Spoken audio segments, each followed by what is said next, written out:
के रूप में वो मसीहा जन्म लेगा। जाओ समय का इंतजार करो, सारे संकट दूर हो जाएंगे, इस समाज को भी इज्जत सम्मान और बराबरी का अधिकार मिलेगा। आज मेरे भैया पिता रामजी राव बोल पड़े। संत जी बोलो बेटा। काश आपकी बाणी सत्य हो जाती तो मैं धन्य हो जाता। जाओ बेटा, समय का इंतजार करो।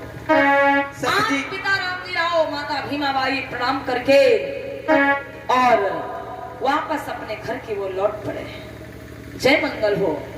अरे चाची जी कुछ मांग लीजिए संत जी से आप भी। मंगिहार बिटिया सबका संत जी आशीर्वाद देता हूँ, मांग लिहान। हाँ कुछ मांग लीजिए। ओ संत जी बोलो बेटी। अगर तुम्हारे वचन में सत्य हो दम हो हाँ तो हमारे यही कोचे में यहाँ 2-4 बुढ़वा और डाब दे। चाची जी क्या मांग रही हो? बुढ़वा 2-4 मांग रही हो। बेटी चिंता न मानो, निराश न हो, जाओ कर्तव्य करो, तो 4 नहीं तो 50 तुमको बुढ़ा मिलेंगे।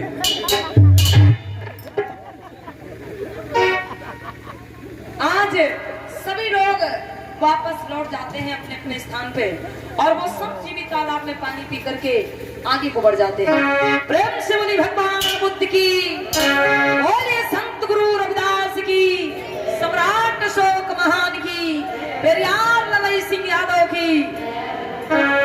इस प्रकार से प्यारे बंधुओं, इस समाज की दशा हालत को देख करके पिता रामजी राव बड़े दुखी रहते थे। धीरे धीरे समय बीतने लगा और माता भीमाबाई के द्वारा 13 संतानों का जन्म होता है, लेकिन उनमें जीवित सिर्फ 4 संतानें ही बचती। एक पुत्र बाला राव, एक पुत्र आनंद राव और 2 बेटियां तुलसा और मंजुला। 13 संतानों का जन्म हुआ, लेकिन उनमें जीवित सिर्फ 4 बच्चे ही बचते हैं, बाकी सबकी मृत्यु हो जाती।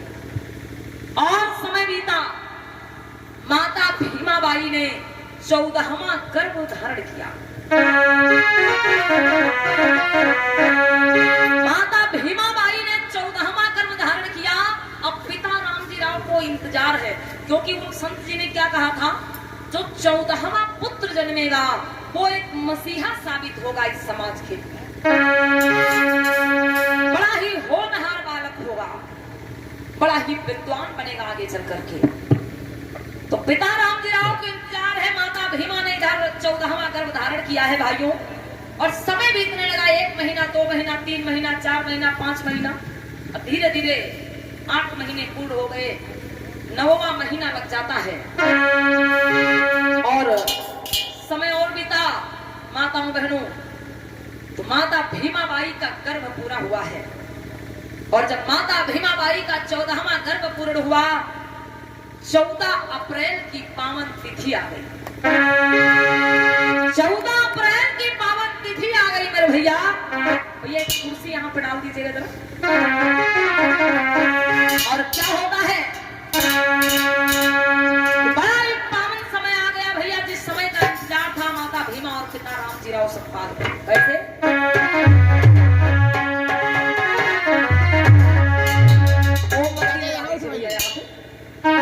मोमबत्ती जला। 14 अप्रैल की पावन तिथि आ गई। सन कौन सा है? सन 1891।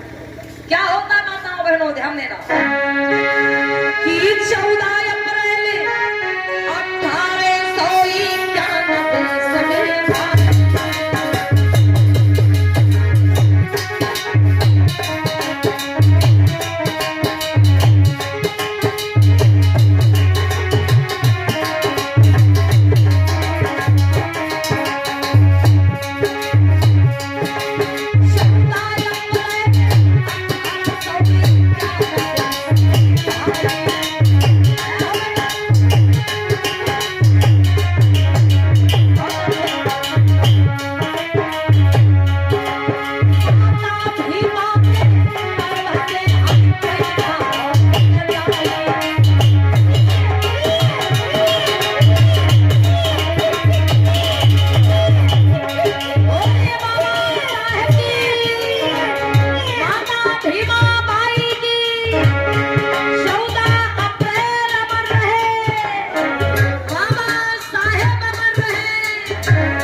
छावनी में माता भीमाबाई ने पुत्र को जन्म दिया।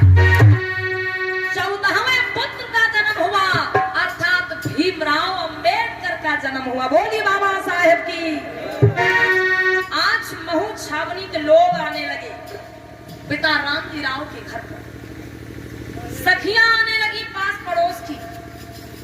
एक बात ध्यान रहे भैया, जिस समय बाबा साहब का जन्म हुआ उस समय हमारे समाज को एक खुशियां मनाने का अधिकार नहीं था।